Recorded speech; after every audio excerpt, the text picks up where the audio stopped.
Spinelli's nerves frayed and concerns for the future grew as he watched an excited James receive hatchet-throwing tips from his adoring but morally dubious Grandma Liesel. She told James, "The key is to focus on your target, just as you would during a hunt, and never lose sight of your goals." My beloved Spinelli, fingers crossed. When the truth didn't set anyone free, Portia told Willow the ugly truth about Drew's blackmail demands, which included making Michael appear to be a drug addict. Willow was expected to be outraged and disgusted. She hoped to release herself, Willow, and Curtis from Drew's grip. Willow remained unfazed and promised her allegiance to Drew, the only person she felt she could trust.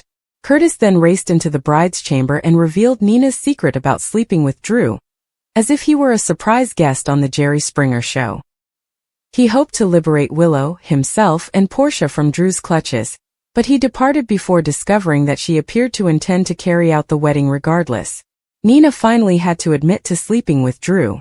Willow told her to leave after she unsuccessfully attempted to protect herself. Even if her connection with Willow was shattered, she believed that the truth would finally set Willow and herself free from Drew's grip.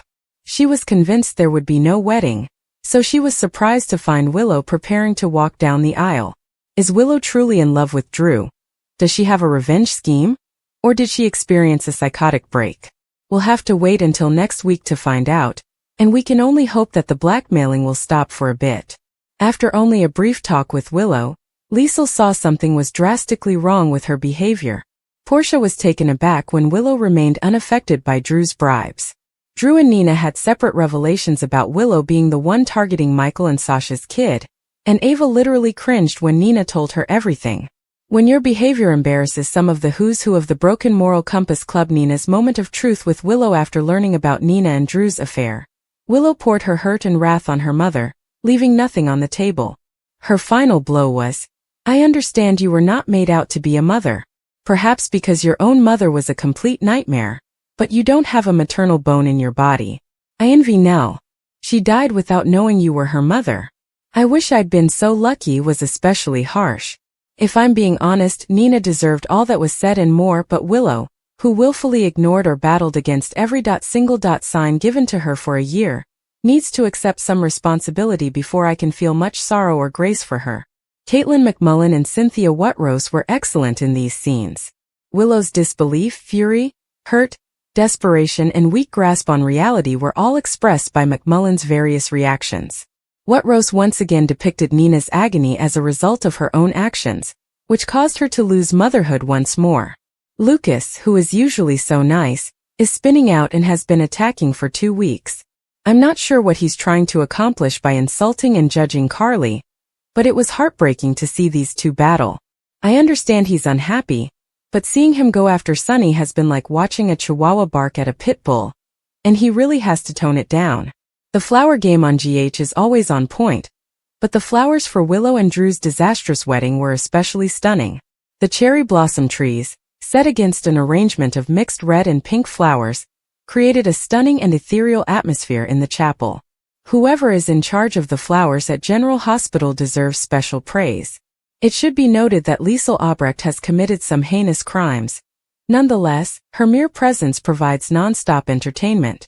Kathleen Gotti plays a divine enemy and inconvenient truth-teller, who elevates every scene she appears in.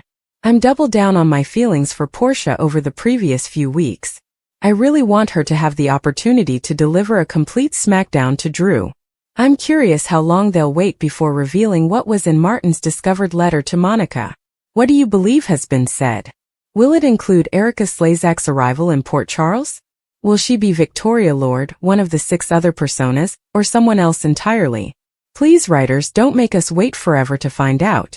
Handling you with kid gloves is clearly not working. Portia getting ready to tell Willow about Drew's blackmail. He was in a jail garb, complete with socks and sandals, and now he sits right there. Vaughn trying to make Jocelyn understand how powerful Jack Brennan is. Oh God. We've just been spotted by the janky jurist. Tracy telling Brooklyn Martin noticed them. Martin. You're like a weed, do you realize that? Martin. As in tenacious, hardy, and difficult to eliminate? Tracy. Unsightly and good for nothing. Feel free to slither away to your overload. Tracy asking Martin to go back to Drew. After 3 of my own, I break out in hives at the mere thought. Martin, attempting to decline Drew's wedding invitation. I will suck it up and be courteous. We shall consider it my wedding gift. Liesl to Elizabeth. I am a doctor, not a florist. And I will not be a part of baby's breath. Liesl to Nina about being asked to help with Willow's bouquet. Elizabeth. Did you say something uncelebratory? You promised you'd be good. Liesl. And you promised me an open bar. Elizabeth. At the reception, not in the chapel. Liesl. So you proven to be untrustworthy once more. Christina. Just strike up a discussion with him and get Molly away from him. Michael. About what? Christina. Anything. Sports, taxes and money. He likes money. Even horses. Rick, do not be willfully ignorant in the Lord's house. He might just smite you for lying. Ava, not trusting Rick's affections for Elizabeth. Alexis, white satin wide-leg slacks and ruche sleeve blazer by Klein. This look was so different for Alexis, but it still fit into her style wheelhouse. Ava's stretch crepe maxi dress in green emerald pool by Banana Republic. I adore the drape, the asymmetrical neckline, and the color. Elizabeth's Renzo 2 dress in Riviera by ALC. The deep blue hue of the dress contrasted beautifully with her bright lip and darker hair. Rick wears a dark gray blazer with a dark slate blue shirt and pattern tie for a rich tone-on-tone style. I don't usually justify mobster actions, but Sonny only took Marco for a day and gave no instructions to harm him. There were no taunts, freezers, meat hooks, torturers, or treks to the Pine Barrens, which I consider personal progress. Some folks have bottle openers on their keychains, but Lucas appears to be carrying a lock-picking tool for handcuffs. Also, why was he beating on the door? He already had the key to it. The case for Brennan and Carly, despite the fact that Brennan surreptitiously recruited Jocelyn for the WSB. I really enjoy these two together. He has the potential to become her first true partner. He does not attempt to control or govern her. He is always willing to help, but he does not treat her as if she is feeble or unable. He encourages her to embrace her strength and trust her instincts. He now appears to understand Jason is off-limits, but he is not concerned about it. He isn't with her to offend Sonny or to use her to get to him. In addition, he is efficient and competent in resolving issues. What do you think their ship name should be? Friday, July 25, 2025. Lucas and Carly argue about Sonny. Christina fears Molly and Cody are growing close, and Ava seeks a way out of her arrangement with Rick. Lucas follows Carly into her office to continue the fight. She thinks it's a mistake. They argue about his perception of Sonny. Lucas informs her that he is a mobster who does terrible things. She blames Sidwell for everything. Lucas claims they were both wrong. He cannot excuse Sonny's conduct.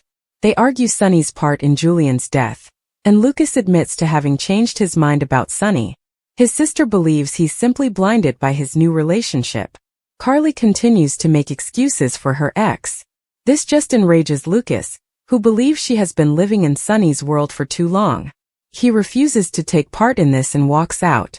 Sonny assures Marco in his room that if he stays out of his father's business, he will not be molested. He proposes that he return to Miami. Marco has no intention of doing this. Sonny informs him that his father is causing all of the trouble. Marco is unwilling to give up the life he is building there. Sonny thinks they'll have to find a way to live together peacefully. He inquires if he believes he is responsible for Natalia's death. Marco says he thought so at first. Sonny claims he was fond of her, and the cops put her in a tough situation. They discuss her drinking problem. Marco realizes it was all a catastrophic error. Sonny expresses how much his mother loved him and lamented their estrangement. Lucas appears and threatens to call the cops again if Sonny approaches Marco. After Sonny leaves, Lucas urges that he include this meeting in his police statement. Marco explains that he made no statement. He does not want to make matters worse. Lucas will honor his decision. Sonny goes to see Carly and instructs her to keep her brother in line. She is confident Lucas will calm down. Sonny inquires as to whether she has ever told her brother anything that could be used against him. She declares that they are both driving her insane. He does not want to start a fight with her brother. Lucas appears and delivers his sister his key, stating that he is moving out. Lucy visits Windmere to see Sidwell and check on his well-being. She invites him to Willow and Drew's wedding. They discuss how tense things have been between him and Sunny. As part of the reconciliation, he has removed his support for Drew. He appreciates her kindness when he needed it most. She checks the time and says she needs to leave. She hopes Sunny realizes he just wants to get along. Sidwell emphasizes the need of peaceful cohabitation. Marco arrives after she has left and hugs his father. He tells him he is all in for the fight against Sunny. Whatever it takes, Sunny has to leave. Christina runs into Cody in the pool, and he assures her that he will be able to seduce Ava away from Rick shortly. She tells him to keep her updated. Cody approaches Molly and makes a joke about how overdressed she is. She says she is hot and shows her swimming suit. He is impressed. After she cautions him about skin cancer, he asks her to oil his back. Christina meets Michael, who informs her that today is Drew and Willow's wedding. Cody and Molly are flirting across the room, which has her distracted. She wants her brother to distract Cody. Michael approaches Cody and asks him to step aside. Christina rushes over to her sister and asks if she's still into Cody. Molly insists she isn't. Christina wonders if Cody knows this. She reminds her that he has a habit of seducing attractive, wealthy women. Drew expresses gratitude to Liz for her leadership at the chapel. Everything looks wonderful. She begs Kai to help her lift something. Alexis brings Scout in. She says Willow resembles a princess. He claims that makes him the price, and they will live happily ever after. Albrecht appears and begins arguing with Drew over his hero status, but Liz drags her away. She reminds Liesel that she vowed to be good. Albrecht couldn't control herself. Liz does not believe anything will prevent the wedding. Rick shows up and talks to Liz about the wedding. He recommends they have a dance at the reception. Ava spots them, gasps, and goes away. Liesel approaches and comments that she appears to have drunk sour milk. Rick approaches Ava, and she mocks him for fawning over Liz. She plods away and approaches Alexis to arrange a meeting for just the two of them. Nina goes to the vestibule to see her daughter. Willow quickly inquires whether she had an affair with Drew. Her mother is taken aback. After a long delay, she finally breaks down and confesses. Willow is horrified that it is real and wants to be sick. Nina says she had no idea Drew and her daughter were attracted to each other. She confesses that it lasted from April to August. Willow is disgusted that he was sleeping with her mother while she was falling for him. She feels deeply betrayed. Nina realizes she should have told her, but their relationship was fragile, and she didn't want to jeopardize it. Willow inquires if she loved him. Nina claims she has always despised him. She wanted to draw him away from her. When she realized how much Drew meant to her, she stopped. Her daughter is outraged that she stood by and let her give up her husband and children for a man who lied to her. Nina reminds her that she had often warned her about Drew and how unhealthy their relationship was. Willow points out that if she had just given her the truth, she could have left Drew and kept her children. Her mother continues to apologize and plead. Willow will never forgive her for losing custody of the children. Nina realizes she made a mistake, yet she still cares about her. Their growing close means more to her than she would ever realize. Willow claims their relationship was built on lies. She could have told her the truth and spared her so much heartache. She accuses Nina of not having a maternal bone in her body and wishes she, like Nellie, had died without knowing her. She kicks her out and bursts into sobs. She reflects on her connection with Drew and looks in the mirror. Lucy enters the chapel and urges everyone to take their seats. Nina goes into Albrecht and tells him they need to leave. There will be no marriage. Liz informs that the bride is ready. Scout throws down the flower petals, and Drew tells her she's perfect. The wedding march begins and Willow appears, staring directly at Drew. Willow stood in front of the mirror, holding her bouquet and looking at her reflection. Her makeup was flawless, her dress was magnificent, and her hair was perfectly pinned. Everything had been planned for this day. But inside a maelstrom was raging. Her heart hammered in her chest, and her hands shook gently. She attempted to focus on her breathing and find peace in the routine of wedding preparation. However, she had not anticipated Nina's arrival. Nina's presence was like a match thrown into the barren undergrowth. The tension had been building all morning, with subtle signals of nervousness from Willow's bridesmaids, Awkward glances exchanged by Carly and Michael, and a stillness that hovered in the air despite laughter reverberating down the hall from the reception preparations. Nina's arrival provided the final spark. Willow turned after hearing the door creak open. She didn't have to inquire who it was. She sensed a shift in the air before seeing her. Nina entered the wedding chamber with a wary expression, clutching something in her hand. Possibly a message, a gift, or an apology Willow didn't want. Willow's chest tightened as soon as she saw her. "You shouldn't be here," Willow replied coldly, her tone clipped and cutting. "I know," Nina said, her voice uncharacteristically soft. "But I needed to see you. Only for a moment. Please." Willow stood motionless. The makeup artist took one glance at her and quietly slipped away, locking the door behind her. Willow stood alone before Nina. Years of wrath pouring up. "I told you I didn't want drama today," Willow explained. "This was supposed to be my wedding day. Why don't you respect that?" Nina blinked, attempting to formulate an answer, but Willow did not allow her the opportunity. Her emotions came forth before she could control them. "You've done nothing but make everything about yourself," she said with ire. "You've lied, manipulated, and destroyed trust, and now you walk in here as if we're supposed to have a moment? Do you believe you deserve to be a part of this day?" "I'm your mother," Nina whispered quietly, and Willow recoiled at the name. The title. It was not earned. Not for her. "You're not," Willow snarled. "You can't claim that after everything. Do you want to be forgiven, Nina? Fine. Forgive yourself. But I'm not doing it for you." Nina's lips quivered.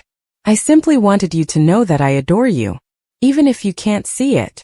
Willow looked at her for a long time before whispering, "Love isn't how you feel. This is what you do. And everything you've done has poisoned everything." Nina took a step back, tears welling up in her eyes. She seemed older in that moment, deflated and almost vulnerable. But Willow had no desire to console her. She turned away and peered into the mirror once more. "Nina, you've had enough opportunities. I won't let you ruin this for me." After a long silence, the door snapped shut. Willow remained there, staring at her own reflection, a tear streaming down her cheek, heat rising in her neck. She felt the usual pang of grief, loss, and the burden of old wounds that never seemed to heal. She cleaned her eyes with a tissue and took deep breaths, allowing everything to wash over her so it wouldn't follow her down the aisle. Meanwhile, across Port Charles, another conflict was building. Marco stood at the dock's edge, watching the waves gently sway. Sidwell stood beside him, his gaze blank and his posture tight. The two men had met secretly before, but this time was different. This time there was a sense of closure in the air. "I'm tired of the way this town bows to sunny Corinthos," Marco remarked quietly and deliberately. "He struts about like he is untouchable, like he owns everything. But I have seen the truth. He's a cancer in this city." Sidwell did not immediately respond. He wasn't easily rattled. But even he could tell Marco wasn't just chatting this time. He was making a declaration. "People have tried before," Sidwell explained softly. "They have all failed. Or worse." Marco's jaw stiffened. They underestimated him. They played his game. "I'm not going to do that." "You believe you have a plan?" Sidwell inquired. "Is there something different?" Marco nodded. "I spent the past year analyzing his routines. Who he protects. Who protects him. I know where he is susceptible. Not just physically but politically and emotionally. He thinks his family is his strength, but it is also his greatest weakness," Sidwell said with a smirk. "Are you going after his family?" "I'm going to break the illusion," Marco said. "Make the residents of Port Charles see who he truly is. Then when he's isolated, when even those closest to him are unsure if they can trust him, I'll take him out." Sidwell glanced at the sea. The breeze was picking up and the clouds were moving. "You are aware that if this goes wrong, you will be erased rather than simply killed. People will pretend you didn't exist." "I am banking on that," Marco said. "Because if I win, no one will want to admit they ever backed Sonny in the first place." They exchanged a long quiet. Sidwell eventually turned to face him, his countenance grim. "So what do you want from me?" "It's information. Timing. There is also distance. When I pull this trigger, I want to make sure you are not within the blast radius." Sidwell agreed. Fine. But don't come crying to me when it all blows up in your face. Back at the chapel, the wedding was starting. Willow moved slowly down the aisle, her arm linked with Michael's. He stared at her with deep, unchanging affection, yet he could tell that something inside her had changed. She smiled, but it was cautious and almost melancholy. When they neared the altar, Michael softly squeezed her hand. Are you all right? Willow nodded. I just had to let go of something, she said. Someone. The words hung in the air between them as the ceremony began. Marco sat outside the church, observing the entrance from a black SUV parked down the block. A gentle smirk spread across his face. He wasn't at Willow's wedding. He was there for the aftermath, for what would happen when Sunny arrived at the reception. But Sunny never did. A flurry of phone calls served as the first indication that something was wrong. Carly answered the phone with a crisp, "Hello." Her face suddenly lost color. Her body stiffened. She turned away from the crowd, holding the phone securely to her ear. Michael looked at his mother with alarm. What is it? He questioned, taking a step nearer her. She did not answer immediately. She listened, nodded, said thank you and hung up. She turned to Michael, her eyes wide and her voice barely audible. There has been an accident. Sunny's car went off the road. The room froze. Conversations came to a halt mid-sentence. Laughter disappeared. People glanced at each other with surprise. What do you mean by went off the road? Michael asked. Is he okay? Carly shook her head slowly. They do not know. They're still looking around. Willow took a step beside him and automatically placed her hand on his shoulder. The attitude in the room changed from pleasure to dread. Several of the attendees reached for their phones. The news had already circulated. Later at the crash scene, detectives combed through the debris. The car had gone off a hairpin bend, rolled down an embankment, and landed upside down in a gully. No sign of Sunny. Nobody is there. There was blood on the windshield and smashed glass everywhere. Dante stood at the edge of the scene, his jaw tensed, his mind racing. He could not accept it. Not without proof. However, the evidence pointed to a gloomy conclusion. Sunny was missing, possibly dead. In the days that followed, grief engulfed Port Charles like a cloud. Some people mourned openly. Others remained silent, hoping for more answers. Michael spiraled with remorse, bewilderment, and wrath all slamming in. Carly refused to believe it. Jason has returned from out of town. Ava kept looking over her shoulder, wondering who had set this up. Marco peered from the shadows, attentive and calculating. He had not pushed Sunny's automobile off the cliff, but he had planned every detail leading up to it. The faulty mechanic. A timed phone call. The diversion that prevented Sunny from taking his customary route. It was a masterful work of stealthy annihilation, leaving no trace. But Marco didn't understand Sunny had survived. He'd clawed his way out of the wreckage, bleeding and badly injured, and retreated into the woods. He was not deceased. Not yet. And when he returned, he'd know exactly who to hunt.